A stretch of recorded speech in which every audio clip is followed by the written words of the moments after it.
Have you ever been going about your day, everything's fine, and then you put on that one song, and suddenly you're hit with a wave of emotion?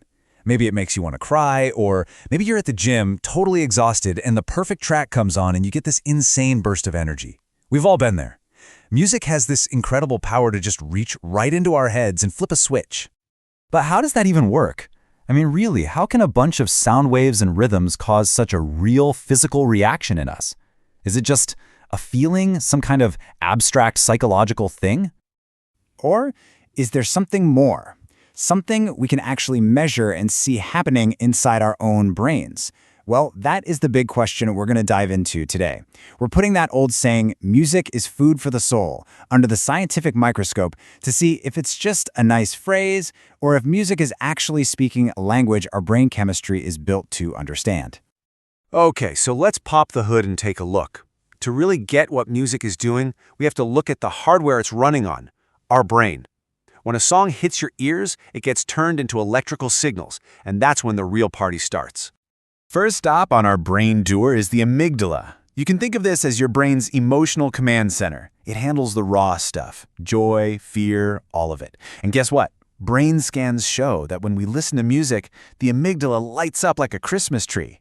It doesn't matter if it's a happy pop song or a tense movie score. This is a direct hotline from sound to feeling. And right next door is the hippocampus, which is basically the brain's massive, sprawling photo album. This is exactly why hearing a song you haven't heard since you were 15 can feel like a time machine. It doesn't just bring back a memory, it brings back the feeling of that memory. And music, well, it's one of the best keys we have to unlock that scrapbook. Okay, but this is where it gets really wild. Music plugs directly into the brain's reward system. You know that feeling when a song is building and building and you're just waiting for the beat to drop, and then it hits? Bam! That incredible rush is fueled by a chemical called dopamine. Studies show that listening to music you absolutely love floods a part of your brain called the nucleus accumbens with this feel-good chemical. This is the same circuit that lights up for things like amazing food or even falling in love. Your brain doesn't just hear music, it craves it. And this brings us to goosebumps. We've all had them, those chills that run up your spine during a powerful piece of music. Well, scientists have a fancy name for it, piloerection. But as this quote points out, it's a real physical sign that you've hit a peak emotional moment. It's your body's way of giving the music a standing ovation, likely powered by that exact dopamine rush we were just talking about. So, if music has this direct line into our brain's core systems for emotion, memory, and pleasure, it leads to a really important question. Can we actually use this power to help people heal? Can music literally be therapy? Let's take a look. A huge review of studies from 2023 looked into exactly this for patients with depression, and the results are, well, they're pretty amazing. Looking at this chart, you can see that across dozens of different studies, music therapy led to a major drop in depressive symptoms and a big improvement in sleep quality. That's a pretty powerful argument for music in a clinical setting. But, and in science there's almost always a but, the same researchers added this really important warning. They said the overall quality of the evidence was very low. Now, why is that? Well, it's because a lot of the studies had some design flaws or inconsistent results. So, the takeaway here is that music therapy has huge promise, but we're still in the early days of building the rock-solid scientific proof. And this is exactly what makes science so cool. Just when you think you've got something figured out, the data comes along and plays a completely different tune.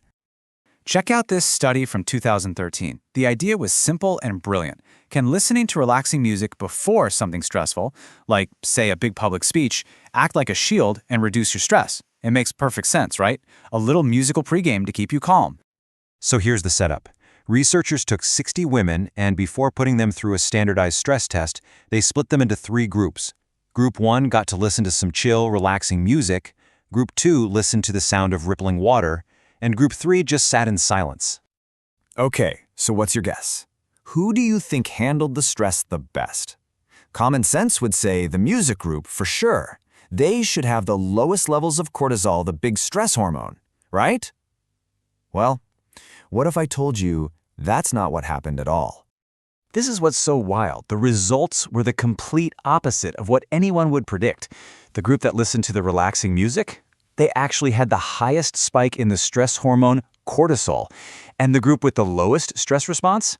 It was the people who listened to the sound of water. How crazy is that?